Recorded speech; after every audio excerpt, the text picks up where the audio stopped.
ტურისტული სეზონის გააქტიურებასთან დაკავშირებით ტყეში ხანძრის გაჩენის თავიდან არიდების მიზნით ეროვნულმა სატყეო სააგენტომ დამატებითი ზომები მიიღო.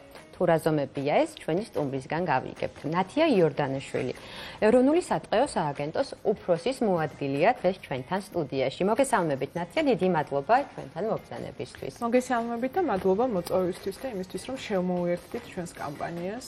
ჩვენ ყოველთვის დიდი სიამოვნებით ვუერთდებით, ნამდვილად მნიშვნელოვანია და ხშირად ვსაუბრობთ ამ თემაზე.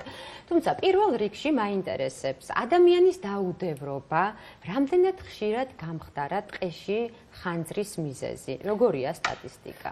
სწორედ ეს არის ყველაზე სამწუხარო გარემოება. სტატისტიკა ჩვენი ქვეყნის მაგალითზე გვაჩვენებს, რომ ტყეში ხანძრების უმეტესობა 98% არის ჩვენი დაუდევრობით გამოწვეული. და ეს არის არა მხოლოდ გაუცნობიერებელი ქმედება, რომელიც შეიძლება გამოწვეული იყოს, თქვათ, არ არის დაკავშირებული მხოლოდ კოცონის არასწორად ანთების ან ცეცხლის მიტოვებით, ან სიგარეტის ნამწვის გადაგდებით, არამედ იმ ნარჩენების დატოვებითაც, რასაც ჩვენ გარემოში ვტოვებთ ყოველგვი ჩვენი ვიზიტისას. ეს ნარჩენები გარდა იმისა, რომ უფრო ღრმა გარემოს დაცვით პრობლემებსაც იწევს, არის წყარო და მიზეზი განსაკუთრებით მაღალი ტემპერატურის პირობებში, პლასტიკატი, ადვილად დაალებადი ხელსახოცები და ასე შემდეგ, რასაც სამწუხაროდ პიკნიკის დროს აქტიურად ვიყენებთ და შემდეგ რატომღაც ვტოვებთ იმავე მშვენიერ გარემოში, რომელსაც დიდი სიამოვნება მოგვანიჭა, ეს ყველაფერი შეიძლება გახდეს მიზეზი ტყეში ხანძრისა.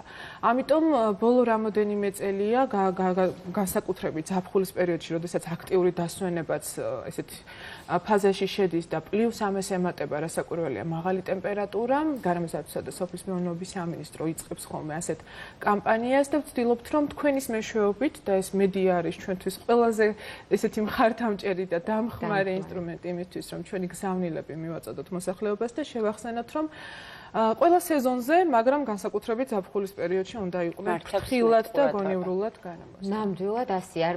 რას მოიცავს უსაფრთხოების ზომები? რა უნდა გავითვალისწინოთ, როდესაც ტყეში მივდივართ? რა უნდა ვიცოდეთ? არა მარტო ხანძრთან დაკავშირებით, არამედ ზოგადად.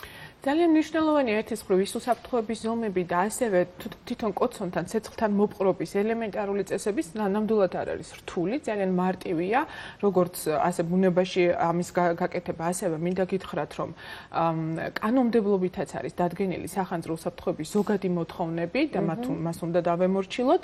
ტყეში ხანძრის კოცონის შემთხვევაში ეს გახლავთ ძალიან მარტივად დასამახსოვრებელი წესი, ის რომ ცეცხლი არ უნდა დავანთოთ ხეების ვარჯის ქვეშ, გარდა ცეცხლის გავრცელების ამით შეიძლება მცენარეების ხმობაც გამოვიწვიოთ, მათი სასიცოცხლო ფუნქციების შეწყვეტა, ასევე არ უნდა დავანთოთ გაუწმენდავ ადგილებში, გაუწმენდავ ადგილში იგულისხმება ის, რომ ხშირად შეგხვედრია, რომ დაბურული ტყე, როდესაც არის ჩამოყრილი წიწვი, ფოთოლი საკმაოდ მასიურად არის, ან მოთხილ-მოტეხილი და ესეთი ბუნებრივად ნაყარი, რასაკვირველია, აქაც არ უნდა დავანთოთ ცეცხლი. ცეცხლის დანთება სახელმწიფო ტყის ფონდის ტერიტორიაზე დასაშვებია წინასწარი მოწყობილი ბაქნის შემთხვევაში.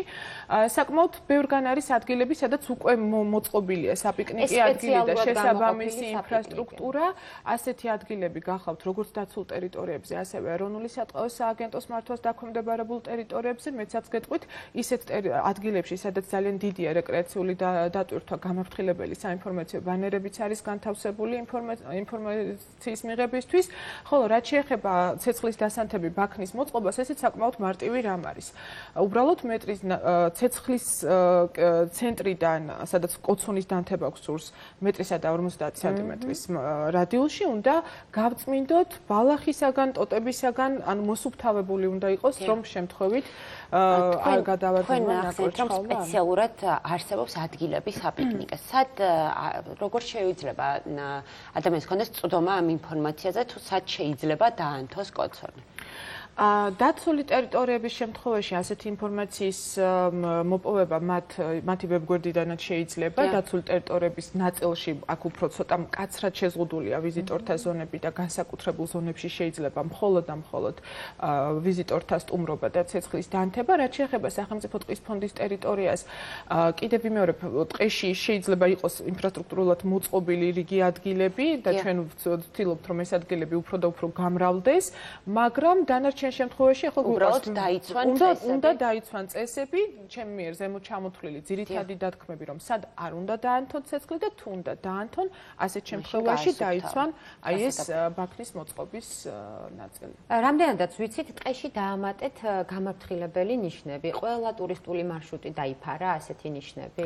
ძირითადად ჩვენ ეს ნიშნები განვათავსეთ ჩვენ გარდა ვთქვათ ესეთი ხელოვნურად ანუ ანთროპოგენული მიზეზებით წარმოშობილი ხანძრებისა შესაძლებელია იყოს ბუნებრივი ხანძრებიც და ეს ბუნებრივი ხანძრების თუ შემდეგ უკვე დატვირთვის მქონე უბნებში მოწყობილობის მიხედვით ხდება ხოლმე ტყეების შეფასება ხანძარსაშიშოების კლასების მიხედვით. სწორედ ასეა ჩვენ შემთხვევაში ჩვენს მართვას დაქვემდებარებული ტერიტორიების შეფასებული და აი ეს ნიშნები ძირითადად სწორედ ასეთ ადგილებზეა განთავსებული, სადაც ძალიან დიდია რეკრეაციული დატვირთვა, ხშირი გადაადგილება, უფრო საინტერესო ადგილებია, როგორც ადგილობრივი, ისე უცხოელი დამსვენებლისთვის და ამიტომ ვცდილობთ, რომ ეტაპობრივად ეს გახლავთ მთელი საქართველოს მასშტაბით და კიდევ უფრო გამრავლდეს ეს ნიშნები. დაუდევრობით გამოწვეული ხანძრის გაჩენის შემთხვევაში კანონით გათვალისწინებულია სხვადასხვა სახის სასჯელი. ეს არის ჯარიმა და ასევე თავისუფლების აღკვეთა. გვესაუბრეთ ამაზე. მე ვახსენე, რომ ჩვენ ყოველ წელს ვცდილობთ საინფორმაციო კამპანიით, რომ საზოგადოებაშიც ინფორმაცია მივაწოდოთ, გარემოსდაცვითი ცნობიერება ავამაღლოთ და ასე შემდეგ, რადგან ჩვენი მიზანი არ გახლავთ დასჯა, პრევენცია, ეს არის უმთავრესი, თუმცა ძალიან მნიშვნელოვანია, რომ არსებობს ჯარიმები, სანქციები და მინდა ესეც იცოდეს საზოგადოებამ, რომ ხანძართან გაუფრთხილებული მოპყრობით ან ნებისმიერი ზოგადი მოთხოვნების დარღვევა ერთის მხრივ არის ადმინისტრაციული სამართალდარღვევათა კოდექსით ადმინისტრაციული ჯარიმა, რომელიც 100-დან 200 ლარამდე მერყეობს, თუმცა ყველა კონკრეტულ შემთხვევაში ხდება შესაბამისი მეთოდოლოგიით გარემოზე მიყენებული ზიანის გამოთვლა და თუ ეს თანხა 1000 ლარს აღწევს, უკვე სისხლის სამართლის პასუხისმგებლობის საკითხიც დგება. შესაბამისად, არა მხოლოდ ერთია ძალიან მნიშვნელოვანია ჩვენთვის, რომ შეგნებულად მოვიქცეთ და გაცნობიერებულად მიუდგეთ ჩვენს დასვენებას ბუნებრივ გარემოში და მეორე ნამდვილად გვახსოვდეს, რომ ეს დასჯადია. თუ არსებობს აი ამ ჯარიმების სტატისტიკა? ჯარიმების სტატისტიკა სამწუხაროდ ასე ციფრები ნამდვილად არ მახსოვს, არის რასაკვირველია, ერთ შემთხვევაში ეს შეიძლება იყოს დაცული ტერიტორიების შემთხვევაში, როგორც ვახსენე, რეჟიმის დარღვევა, ანუ იქ დაანთეს ცეცხლი, რომელი ზონაც არ გახლავთ ტურისტებისთვის განკუთვნილი, ჩვენ შემთხვევაში ეს შეიძლება იყოს აი იმ ჩამოთვლილ კატეგორიებზე, რომელიც მე ვთქვი, იქ არ დაანთეს ცეცხლი, ან დაანთეს არასწორად ხეების ვარჯის ქვეშ შეტრუსეს და ასე შემდეგ. ქაბატონო, საინტერესოა კიდე რამდენად ხშირია პატრულირება ტყეებში და რამდენად საკმარისია ვთქვათ მუშა ხელი, ასე ვთქვათ, ის დამკვირვებლები, რეინჯერები, რომლებიც ამას ახორციელებენ.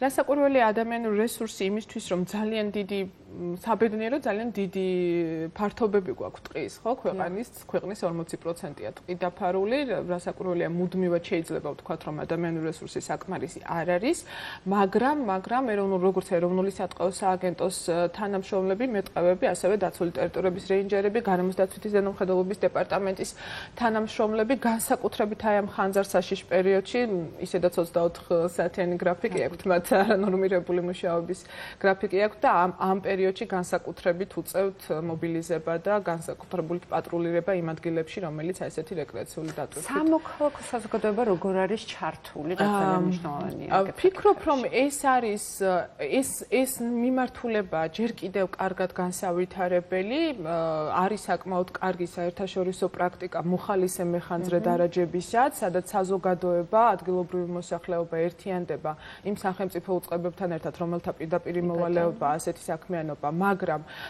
კიდევ უნდა აუცილებლად ვთქვა, რომ ეს ჩვენი მიმართულება ტყის სექტორი, გარემოსდაცვითი სფერო გახლავთ ის მიმართულება, სადაც აქტიური საზოგადოება და საზოგადოების ჩართულობა არის კრიტიკულად მნიშვნელოვანი, რადგან მათი მხარდაჭერის გარეშე ნამდვილად ჩვენს ფუნქციებს ეფექტურად ვერ შევასრულებთ და ძალიან დიდი იმედი მაქვს, რომ უახლოეს მომავალში ჩვენს გვეყოლება რამოდენიმე რაზმი ასეთი მოხალისე მეხანძრე დარაჯებისა, რამოდენიმე პროექტი ამასთან დაკავშირებით მუშავდება უკვე ჩვენი პარტნიორების, დონორების დახმარებით, თუმცა სხვა შემთხვევაშიც ნებისმიერ მოქალაქეს, რომელიც შეიძლება არ ირიცხებოდეს მოხალისე მეხანძრეთა რიგებში, მაგრამ ნებისმიერი დარღვევის და მათ შორის ცეცხლის ან კვამლის შენიშვნის შემთხვევაში უნდა დარეკოს აუცილებლად ერთ შემთხვევაში 112, ხოლო მეორე შემთხვევაში 153 გახლავთ ეს ჩვენი სამინისტროს ცხელი ხაზი. და სხვა ჩვენმა არხმა გუშინ გააკეთა მეთაურეთა პრეზენტაცია, ჩვენ გვაქვს ახალი აპლიკაცია, აი რეპორტერი ქვია და ყველა ადამიანს შეუძლია გახდეს,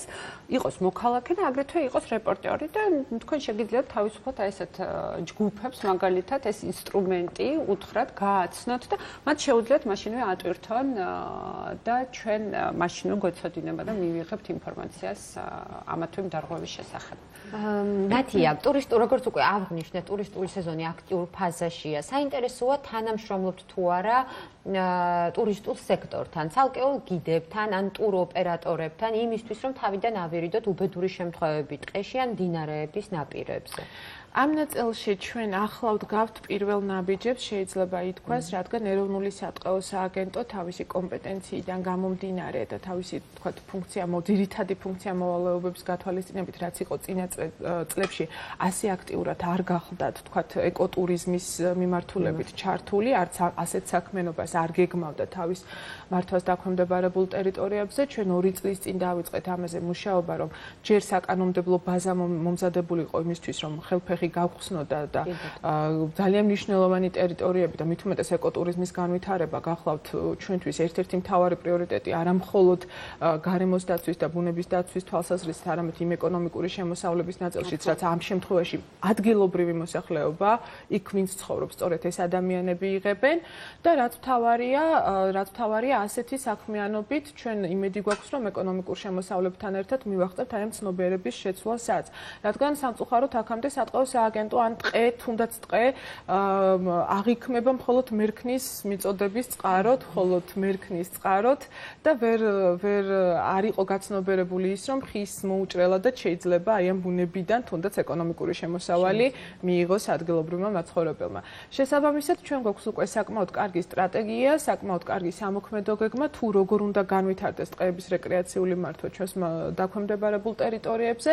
ახლა უახლოეს მომავალში გვექნება რამოდენიმე ასეთი ადგილის პრეზენტაციაც და მომავალში აუცილებლად იქნება ასეთი მექანიზმი კერძო სექტორის ჩართულობით, რაც მთავარია, გულისხმობ იგივე გრძელვადიანი ტყით სარგებლობით კონკრეტული ტერიტორიების გაცემას, აუქციონის იჯარას და არა ვთქვათ გასხვისებას და გაყიდვას, სწორედ იმიზნით, რომ აქ რიგი ტურისტული ინფრასტრუქტურა მოეწყოს. თუმცა კერძო სექტორი, როგორც მე მახსოვს, ჩართული იყო ასევე ტყის საფარის აღდგენაში, რა მიმართულებითაც თქვენ აქტიურად მუშაობდით და ახლაც მუშაობთ, ხო, მასია? გასაკვირველია ჩვენი ძირითადი ეკოტურიზმზე ვისაუბრეთ და ეს არის ერთ-ერთი პრიორიტეტი, თუმცა ჩვენი მისიის, ჩვენი სააგენტოს მისიის და ჩვენი ძირითადი პრიორიტეტი ეს სწორადაც რომ ტყის მოვლა და აღდგენა გახლავთ, ამ მიმართულებით ძალიან ბევრს მუშაობთ, ყველას აინტერესებს ხოლმე უპირატესად ბორჯომის ნახანძრალის მდგომარეობა. აქ სამუშაოები გაზაფხულზეც იქნა ნაწარმოები, მოვასწარით და გაზაფხულის სეზონი რადგან ეტაპობრივად ხორციელდება, დიახ, გასულ წელს 250,000 ენერგი დაირგვა ამ ტერიტორიებზე, ამ გაზაფხულის სეზონზე, რადგან გაზაფხულის სეზონი ოდნავ მოკლეა ხოლმე აგროვადების მიხედვით 36,000-ის დარგვა მაინც მოვასწარით და სამუშაოები გაგრძელდება შემოდგომაზე. თქვენ ბორჯომის ხეობა ახსენეთ და მე გამახსენდა 2017 წელი. რატომ მოხდა და ხომ არ მიჩვენება, რომ იმატა ხანძრების შემთხვევა ბოლო წლებში? სტატისტიკას თუ შევხედავთ, დაახლოებით 40-დან 60 შემთხვევამდე გვაქვს ხანძრის, თუმცა ეს არ გახლავთ საბედნიეროდ ისეთი მასშტაბების, როგორც ბორჯომის ხეობა, მინდა ასე წელიწადში სააგენტოს მართვას დაქვემდებარებულ ტერიტორიებზე ბორჯომის ხეობა, სხვათა შორის და ბორჯომის ხეობის ხანძარი, რომელიც 953 ჰექტარია. ეს იყო ყველაზე მასშტაბური ქვეყნის ისტორიაში, 2006 წელს გახდათ ასეთი მასშტაბური ხანძარი აბასთუმანში და შემდეგ უკვე 2008 წელს ცნობილი მიზეზების გამო და 2017 წელს იგივე ტერიტორიებზე გამეორდა, თითქმის გაიმეორა 2017 წლის ხანძარმა პერიმეტრი რიგ ადგილებში გაფართოვდა მხოლოდ.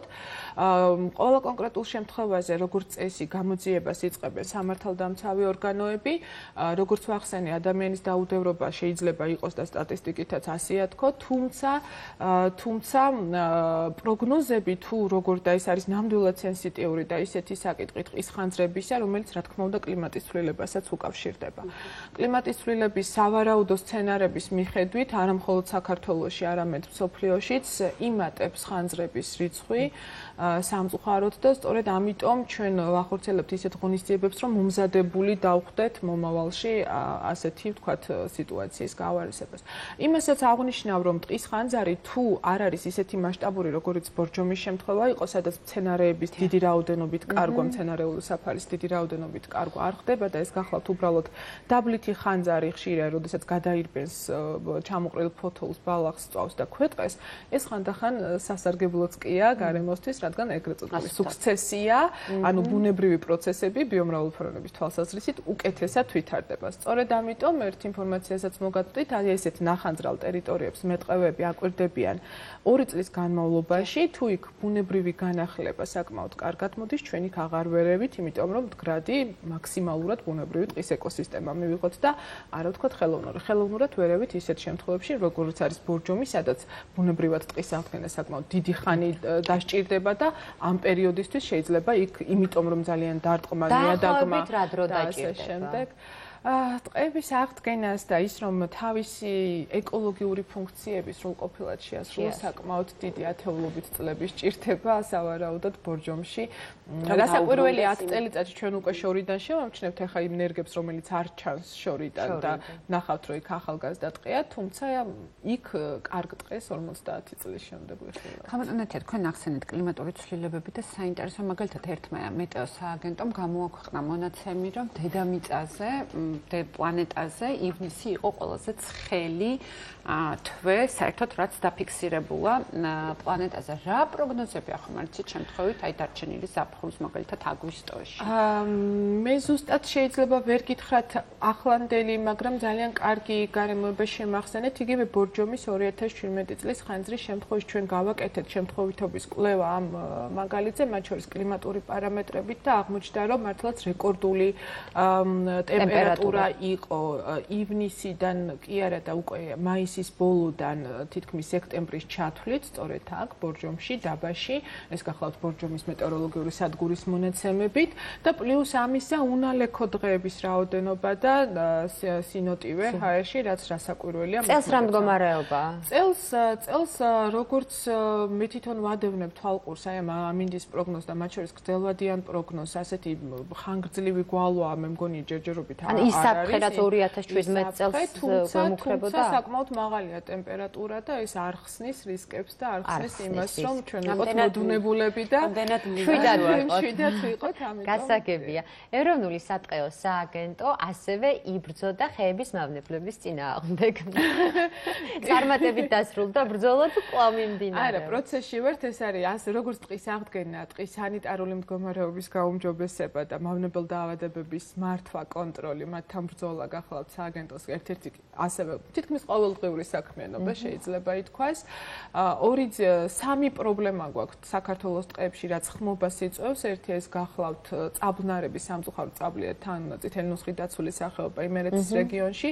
ეს არ გახლავთ 10-20-ან 5 წლის პრობლემა, 30-იან წლებში იქნა პირველად ეს დაავადება შემჩნეული საქართველოში. ეს არის მთელი ევროპის მასშტაბითაც პრობლემური და რაც ყველაზე სამწუხაროა, ამ ეტაპამდე საშუალება ბრძოლის მეცნიერების მიერ რეკომენდირებული არ არის, ეს გახლავთ წაბლის ქერქის კიბოდ ცნობილი დაავადება.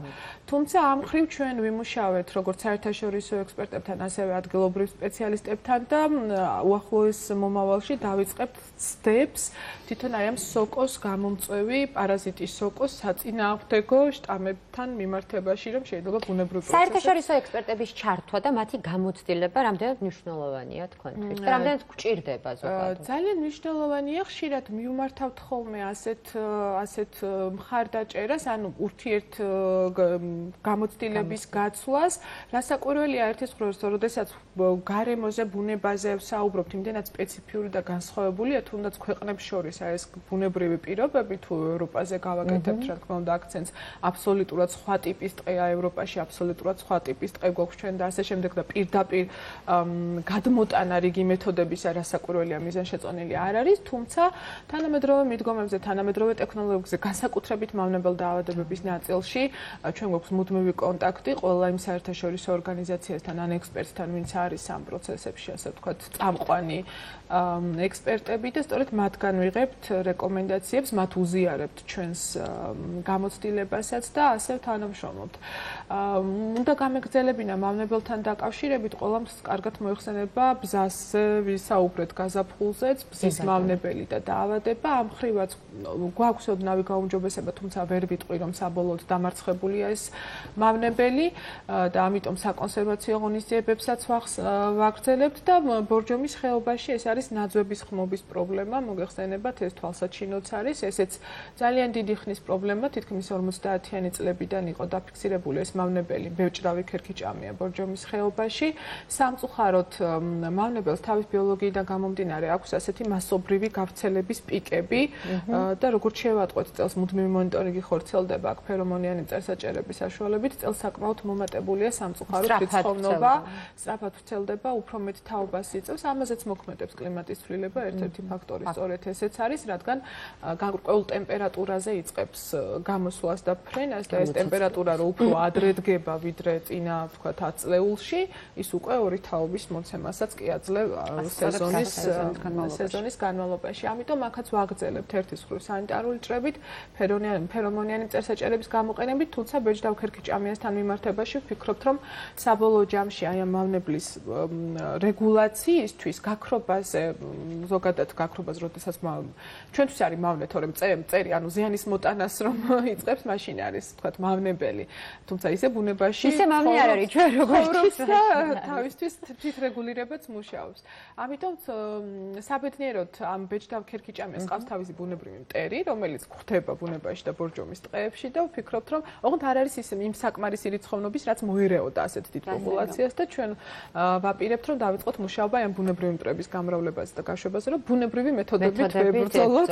მე დარწმუნებული ვარ, რომ ამ ბრძოლას თქვენ მოიგებთ. წარმატებებს გისურვებთ თქვენ პირადად და ეროვნულ სატყეო სააგენტოს დიდი მადლობა იმისთვის, რომ იყავით დღეს ჩვენთან ერთად. მაყურებელს ვეტყვი, რომ ჩვენი სტუმარია ნათია იორდანიშვილი, ეროვნული სატყეო სააგენტოს უფროსის მოადგილე. გადაცემაში რეკლამის დროა სულ ცოტა ხანში დაგიბრუნდებით.